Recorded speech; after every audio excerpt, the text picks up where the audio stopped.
Hello, good day everyone. Sa mga gumising na maaga dyan, congratulations. Okay? So, mayroon kaming mga pinag-usapan kanina regarding waking up early. Alam nyo guys, the reason why some people don't succeed in life is because they woke up late. They woke up late. Why? Why? Ano kinalaman ng pagising mo ng late sa success mo? It's a lot, guys. So, ganito. For example, ang work mo is 8. As much as possible, matulog ka na maaga. Para kahit papano, pagising mo, fresh ka. Let's say, gigising ka mga 5:30, 6:30, 7:30, 8 pa, 2 and a half. Why? Para saan yung extra hour mo? Extra hour means you have the chance to create your own life while meditating. Meditation ng umagang-umaga whereas kung saan nakapagpahinga ka, yung REM mo, medyo ganun-ganun pa, merong ano tawag doon, malapit pa, nasa in-between pa. So, alam mo yung tinatawag na, nagluluto pa yan sa hinigaan. Yeah, you're half awake and you're awake. You are aware that you're awake, but you're still sleepy, right? Those REM moments na tinatawag. Now, those REM moments, pag pinasok nyo yung moment na yon na kung saan mag-recreate kayo ng mga plano nyo for a day, i-design nyo siya. Even your dreams, for example, i-visualize nyo siya during those moments.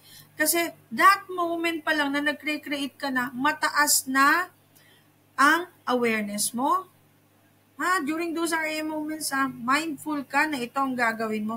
I-design mo na yung gagawin mo maghapon, di ba?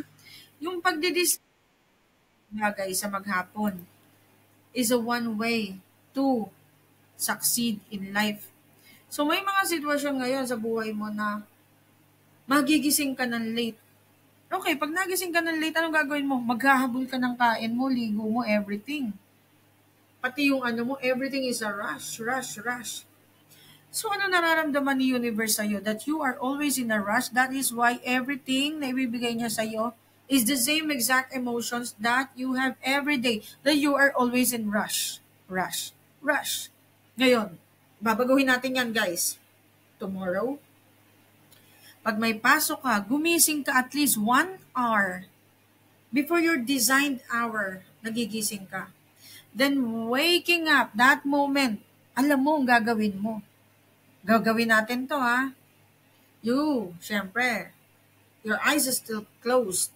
And while your eyes are still closed, you will visualize all the beautiful things that will happen to you for the whole day. Yan lang muna gagawin mo. Magugulat ka. Okay, sige Ngayon, pag walang naganap, means ulitin mo pa siya bukas. Until you get used to it, ang gagawin natin, isi-shift kita. Isi-shift kita is a major shift from this moment to another moment. Okay? Magkakaroon ka ng malaking pagbabago sa life mo. May mga situation ngayon na magbabago yan. Whether you like it or not. Bakit? You are creating, you are designing na. Ngayon, gagawin natin yan paulit-ulit. Hanggang sa magulat ka na lang, nasa ibang frequency ka na. Frequency of what? Frequency of creator level, creating success in your life. So ngayon, yan lang muna sasabihin ko yung ngayon, iiwan ko kayo.